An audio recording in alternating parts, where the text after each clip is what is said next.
Hello everyone, कैसे हो सब लोग। उम्मीद है कि सब बहुत अच्छे होंगे। इस वीडियो में हम डिस्कशन करने वाले हैं क्वेश्चन नंबर 1 के 9th पार्ट के सॉल्यूशन के बारे में।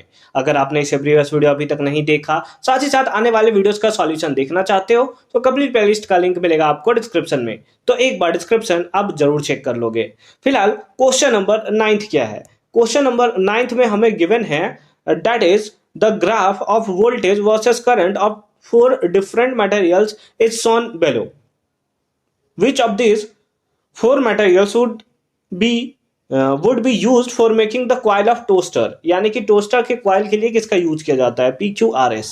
इस बेसिस पे हमें दिया है। देखो, अगर हमें किसका चाहिए, कॉइल ऑफ टोस्टर चाहिए, तो टोस्टर के केस में वो क्या होता है, बहुत ज्यादा हीट हो जाता है ना, हीट हो जाता है। और टोस्टर के लिए हमें वैसा चाहिए जिसका रेसिस्टेंस ज्यादा हो, करंट आसानी से फ्लो ना करे, रेसिस्टेंस ज्यादा हो। रेसिस्टेंस ज्यादा रहेगा तो उस केस में हमारा क्या होगा कि हीट ज्यादा होगा, और हीट ज्यादा होगा तो उसी का तो हम लोग यूज करते हैं टोस्टर में। तो यानी कि रेसिस्टेंस जिसका ज्यादा होगा उसके बेसिस पे आप बता सकते हो कि उसी का यूज किया जाता है। उसके साथ साथ अब अगर आप देखो PQRS, तो सर ये ग्राफ देखकर कैसे पता चलेगा कि किसका रेसिस्टेंस ज्यादा है। तो सिंपल फॉर्म में मैं अगर बात करूं कि जिसका स्लोप ज्यादा होगा, मैथ्स आपने पढ़ रखा है ऑलरेडी, जिसका स्लोप ज्यादा होगा उसको सिंपल फॉर्म में हम लोग बोलेंगे कि उसका रेसिस्टेंस भी ज्यादा होगा। P सबसे ऊपर आपको दिखाई दे रहा है, एंगल सबसे ज्यादा है उसका, तो ये हमारा क्या हो जाएगा, इसका राइट आंसर देखने को मिल जाएगा।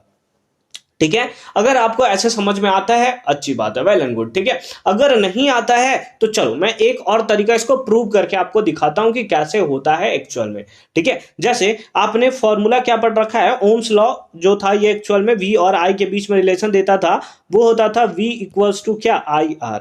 क्या होता था, V इक्वल्स टू IR, या फिर इसको RI भी आप लिख सकते हो, कोई दिक्कत नहीं है। ठीक है, इसको हम लोग लिखते हैं RI। ठीक है, ये हमें देखने को मिलेगा एक्चुअल में, ये फॉर्मूला होता है।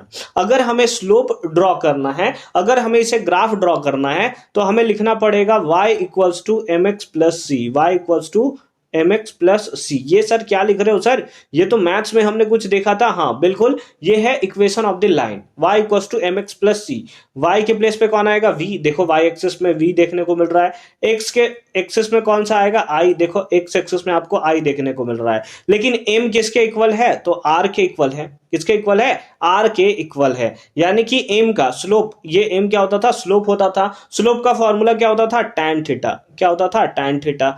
यानी कि m किसके इक्वल है, r के, तो r किसके इक्वल होगा, दैट इज tan थीटा के, है ना। किसके इक्वल होगा, tan थीटा के इक्वल हमें देखने को मिलेगा। और आपको पता है कि जैसे जैसे थीटा आप इंक्रीज करते हो वैसे ही tan थीटा भी क्या होता है, इंक्रीज करता है। जैसे tan 0 का वैल्यू 0, tan 30 का वैल्यू तो 1/√3, tan 45 का वैल्यू तो 1, तो धीरे धीरे क्या कर रहा है, इंक्रीज करता चला जा रहा है। tan 60 का वैल्यू तो √3 यानी 1.73, तो धीरे धीरे वो क्या होता है, इंक्रीज होता है। यानी थीटा बढ़ा रहे हो तो tan थीटा भी क्या हो रहा है, बढ़ता चला जा रहा है। यानी कि tan थीटा कब बढ़ेगा, जब थीटा हमारा क्या होगा, बड़ा होगा। और थीटा कब बड़ा होगा, जब एंगल सिंपल फॉर्म में क्या होगा, हमें बड़ा देखने को मिलेगा। तो तीनों में बताओ सबसे बड़ा एंगल किसका, तो आप बोलोगे सर ये तो P का सबसे बड़ा एंगल हमें देखने को मिल रहा है, यानी कि इसका स्लोप ज्यादा होगा। स्लोप ज्यादा होगा मतलब रेसिस्टेंस ज्यादा होगा, तो इस बेसिस पे आप निकाल सकते हो। क्या सिंपल सा तरीका था ना। तो इस बेसिस पे आप याद रख सकते हो। अगर आप डायरेक्ट याद रखते हो कि किसी का स्लोप अगर ज्यादा है, इसका मतलब रेसिस्टेंस ज्यादा होगा, या फिर अगर उसको आप प्रूव करना चाहते हो तो y equals to mx plus C लगा दो, बस वो निकल गया। अब यहां पर आप सोचोगे कि सर C का वैल्यू, C का तो आपने यूज ही नहीं किया, C का कहां यूज किया आपने, y इक्वल्स टू mx बताया, प्लस C भी तो होता है। तो यहां पर आप लिख सकते हो क्या, +0। क्या लिख सकते हो, +0 लिख सकते हो। बोलो लिख सकते हो कि नहीं लिख सकते, हाँ सर लिख सकते हैं, कोई दिक्कत नहीं है। तो C का वैल्यू कितना है, 0 के इक्वल है, यानी कि इंटरसेप्ट कितना है, 0 के इक्वल है। और अगर इंटरसेप्ट 0 है मतलब स्टार्ट कहां से होगा, ओरिजिन से स्टार्ट होगा। देखो ओरिजिन से स्टार्ट हुआ है ना, तो सबका मतलब होता है ना, साइंस में कुछ भी चीज, मैथ्स में कुछ भी चीज ना फालतू का नहीं दिया, सबका कुछ ना कुछ मीनिंग जरूर है जो कि सेटिस्फाई करेगा 100%। ठीक है, तो आई होप कि ये पार्ट भी आपको अच्छे तरीके से समझ में आया होगा। मिलते हैं आपसे अगली वीडियो में क्वेश्चन नंबर 10th के सॉल्यूशन के साथ। तब तक के लिए अच्छे से पढ़ाई करते रहो। All the very best for your upcoming examination.